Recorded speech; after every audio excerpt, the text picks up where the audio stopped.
is Taylor Mason, and I'm here today with Representative Martell Covington. This is an ongoing oral history project on the Pennsylvania Legislative Black Caucus and its impact on members and staff. Thank you so much for doing this today. Problem. Thanks for having me. All right, so why don't you tell me a little bit about yourself and your journey to the Pennsylvania House of Representatives? Okay. Well, I was born and raised in Pittsburgh, an area that's known as Homewood, which is part of the 24th District and has been. I grew up in a family of like community organizers. My family started a nonprofit organization in the early 90s that basically tried to prevent and quarrel gang violence that was happening in the Pittsburgh area. So I had a home that, was kind of open to a lot of people. So we have Sunday dinners in the living room or healing circles with parents that lost their children to gang violence or Kwanzaa celebration. So that's the kind of house that I grew up in, very active and, my parents just really being a big fixture in the community. So that nonprofit that started in the living room ended up having a location in Homewood, which included a summer camp and after school program. So I'm an after school program kid. I grew up in after school programming and then actually managed the same after school program that I was part of as like a 7 and 8 year old. So a full circle moment for me. I went to Catholic high schools. I graduated from Pittsburgh Central Catholic, which is the school of a couple political individuals in Pittsburgh, including Eugene D. Pasquale, is also a graduate of Pittsburgh Central Catholic, as is Senator Dalen Robinson, is also a graduate of the school. So it's a very well-known school in the area, and I also always have to tout Dan Marino. Went to this school. So after graduating from Central, I went to Howard University in Washington, D.C., historically Black college and university. And while I was at Howard, I voted for the first time in 2008 for President Barack Obama. So, being in the nation's capital on election day evening was just a moment that I still remember to this day. And I feel like it's one of the reasons or part of the reason that I'm here as a representative in Pennsylvania and Harrisburg that day in November. After I graduated from Howard, I came back to Pittsburgh and worked for my family's nonprofit organization, Community Empowerment Association. I did a little bit of everything. I did event management, meeting planning, event planning.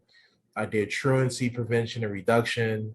I managed a leadership institute for young men.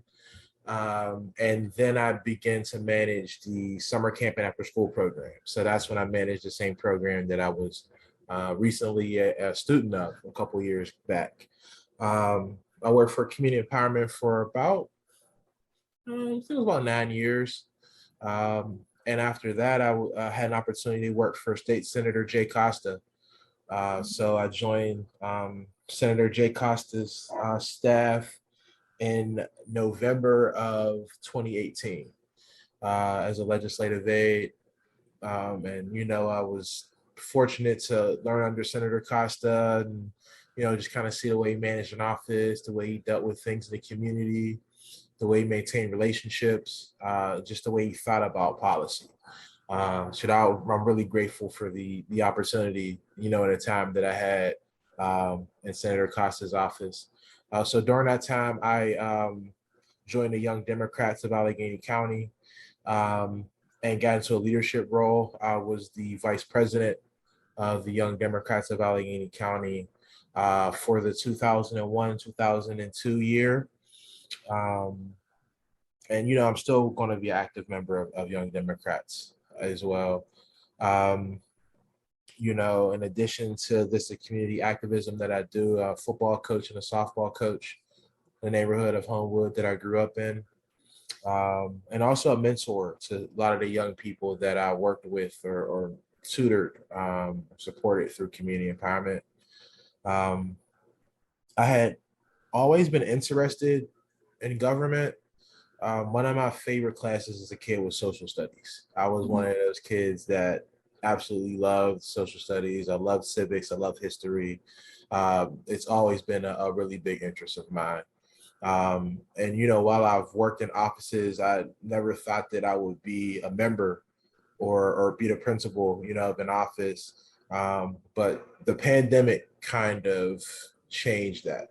Mhm. I did a lot of work in 2020 for the senator's office, um, mitigating so many different issues at the onset of the pandemic, supporting people that were actually dealing with the virus, businesses that didn't know whether they could keep their doors open or needed to close up, and all the things that were happening, the issues with renters and evictions that was happening.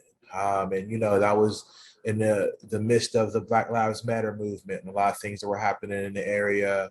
It was a very intense time. You still had the election happening, supporting people with voting locations, mail-in ballots, and a lot of different things like that. It was a time of just a lot of different issues, concerns, and uncertainty. Um, and as we kind of supported a lot of people in a lot of different spaces, many that weren't in our district, I realized, okay, there's some more that I can do here. There's some more that can be done. Um, and in addition to all the work in 2020, I lost loved ones to COVID-19. I lost loved ones to gun violence. So 2020 was really a year that shook me. Just kind of just changed my perspective on a lot.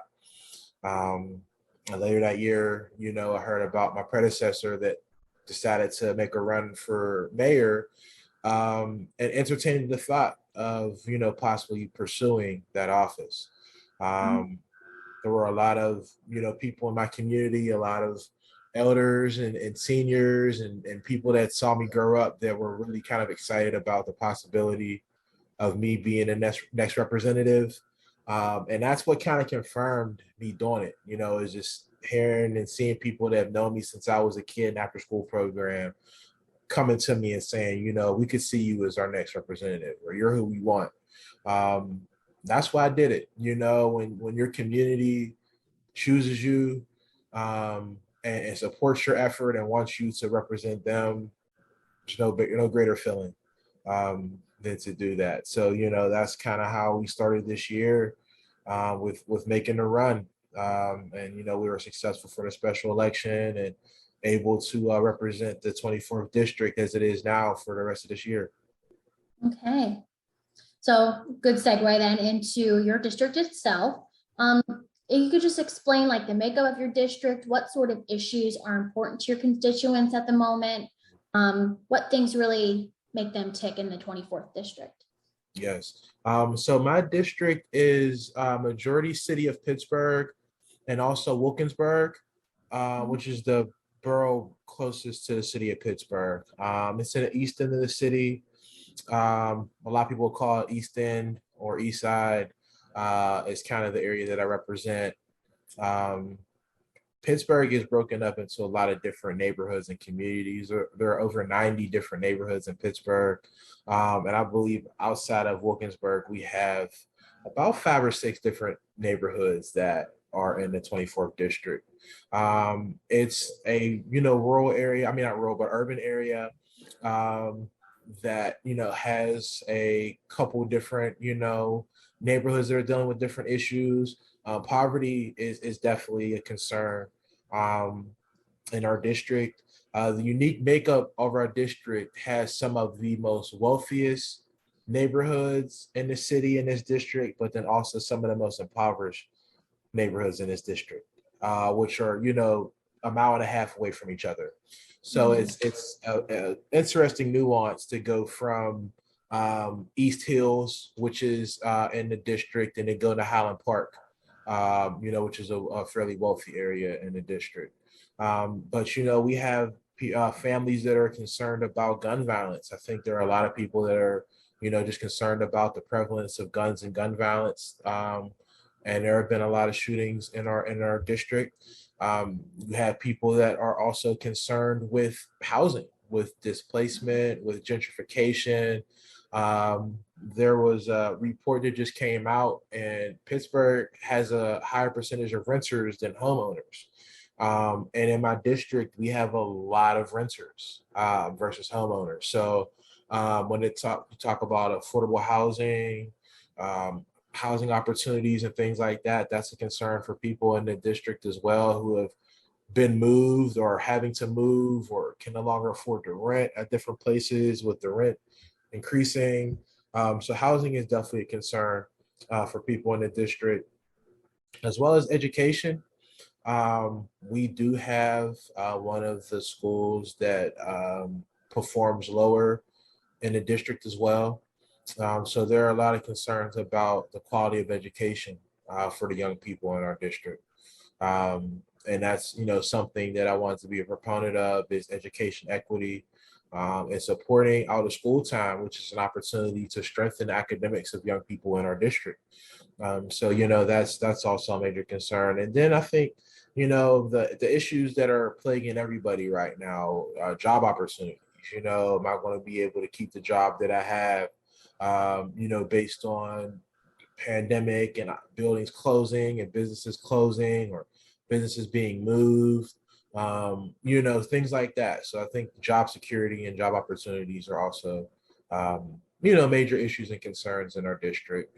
And lastly is the environment. We deal with a lot of stormwater runoff in our district. Pittsburgh has a lot of mountains, a lot of hills. So there's a lot of water that runs off of these high mountains and hills, and it affects our areas. We've had some landslides, we've had some flooding.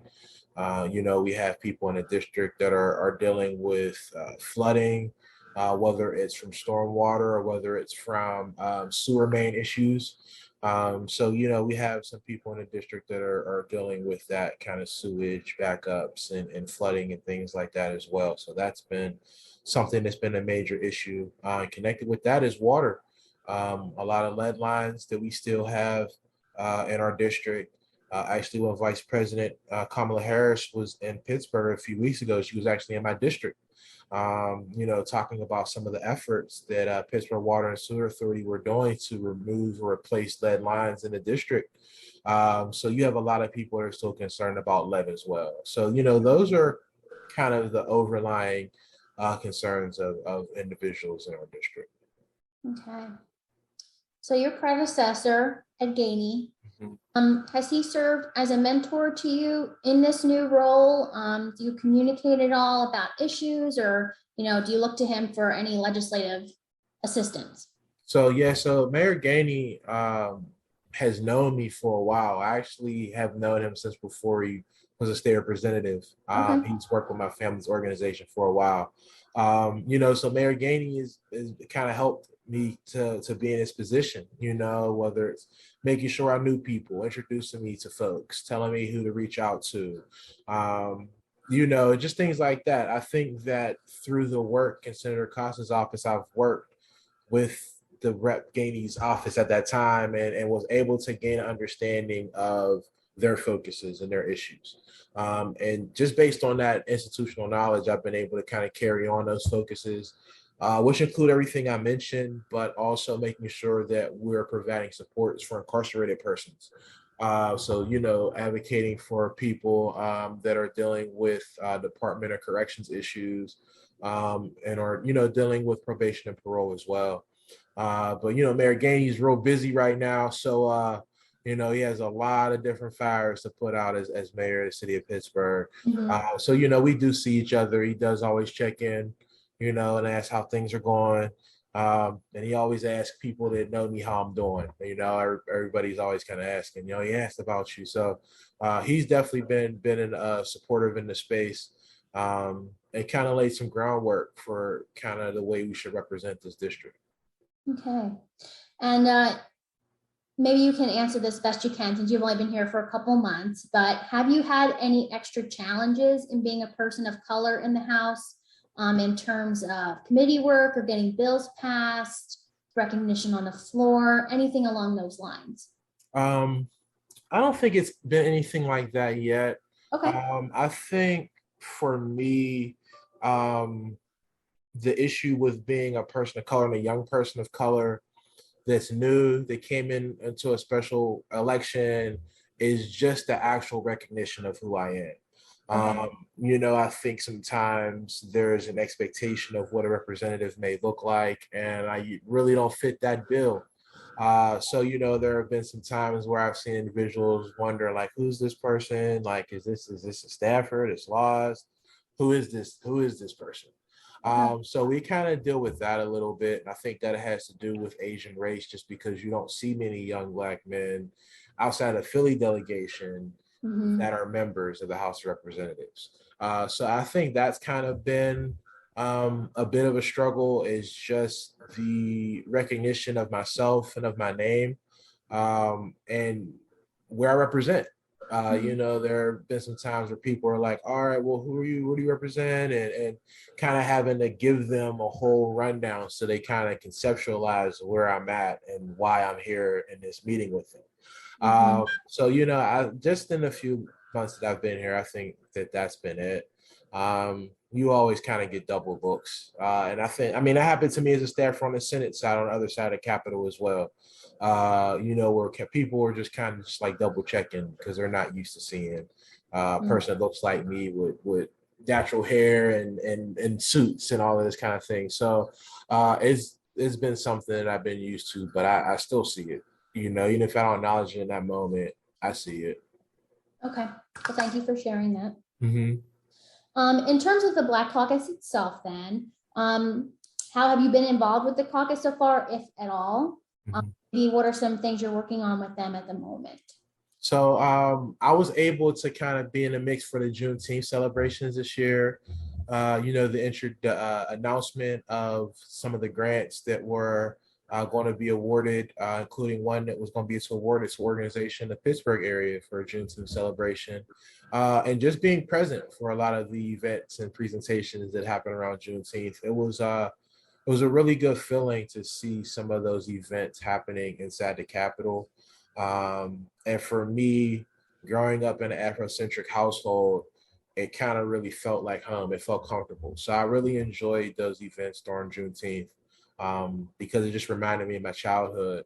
And to kind of have those things happening inside the Pennsylvania State Capitol is really cool. Mhm. So I really have enjoyed that.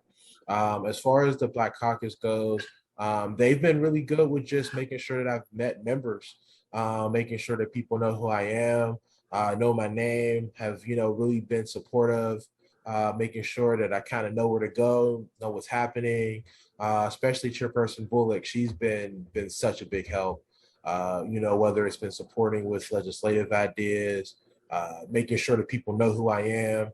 When I'm in spaces, and making sure that I know what's happening. I kind of understand how things are happening. So, she's been a big help, as has April.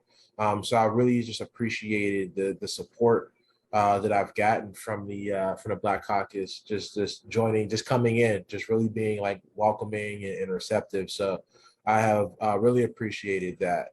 And I look forward to some other opportunities to kind of support with the Black Caucus, maybe around some kind of policy discussions or policy focused things. Okay.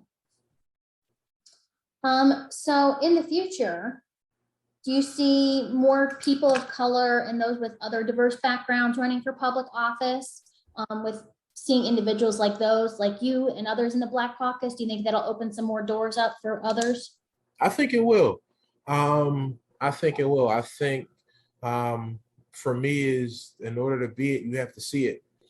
And part of me wanting to run was to inspire young people from some of those impoverished areas that I mentioned earlier, and them not knowing, that they can have a state representative that's from where they're from, represent them. Or just telling young people, I'm from Homewood too, and look where I'm at. Just really serving as inspiration. One of Mhm. the reasons why I wanted to run was to be able to kind of set that model for young people that are from the areas that I'm from and areas that look like mine, to realize you can do this too. Even for me, I didn't think that this was something I could do in part of my 20s. I didn't know how. I didn't know how I could do this or what that looked like. So now, 10 years later, to be in this position, it just confirms, that you can do this, you can do these things. So I think that it is a possibility that we can open more Black people and hopefully more brown people to run as well. But I think what's important, though, is that there has to be an effort to open arms to young people. I do feel like I have kind of dealt with some ageism in some spaces and places, just being a young person. I was 34 when elected. I just turned 35. And for some people, they just can't conceptualize a person representing them that's half their age, or wasn't born when this happened. So I've definitely dealt with that. So while we have to make sure that we're encouraging Black and brown people to run, we have to make sure that we're making the space open for young Black and brown people, young people, period. I think that that's super important, and that's something that I definitely want to make sure that we mention as well, is that we have to encourage our young people to do this, and to get to this position, because some young people may, once again, like me, look at it as something that I can't do. And I'm going to lose interest or not going to do it because I don't see myself ever being able to be this or to do this. So I think it's really important that we mention that as well. Well, those were all my questions. Is there anything else you'd like to discuss regarding diversity or your service or the Black Caucus itself? Definitely. One thing that I shared during K. Leroy Irvis Day of Action is the inspiration that K. Leroy Irvis really set for me. Like I said, I'm a fan of social studies, civics, and history. And as I, did history, I just learned about the amazing things that K. Leroy Irvis did, and the things that he spoke out on, or the approach that he took in the House, and the respect that he had. And it's just something that really inspired me. And it's a way that I kind of want to move myself and govern that way. Somebody that considered themselves not a politician, but a statesman. And that's something that I strive to be and want to be, is to be a statesman, not necessarily a politician, but somebody that can listen to every person in the district and be able to hear them and represent them. So that's one thing that I definitely want to mention, is just shouting out, the impact that, K. Leroy Irvis had on myself, being somebody that, represents the region, or a region of a place in which he was from. He kind of set the mark, so I'm grateful to be able to even just research or read about K. Leroy Irvis. I think also I want to just mention about just what this means. Just coming from a poor area, single parent household, I've lost friends to gun violence when I was young. 2020, I lost my nephew to gun violence. So, just me being in this position is more than just me. Every day I represent 1,200 souls that are from this area that are no longer here, and the countless seniors and young people that aren't able to have a voice. That's who I represent, so a lot of times people may kind of say I's and me's a lot, but for me, it's us and we's. And I'm just honored to be able to represent this area that has helped raise me. Well, thank you so much for your honesty and your candor in this interview.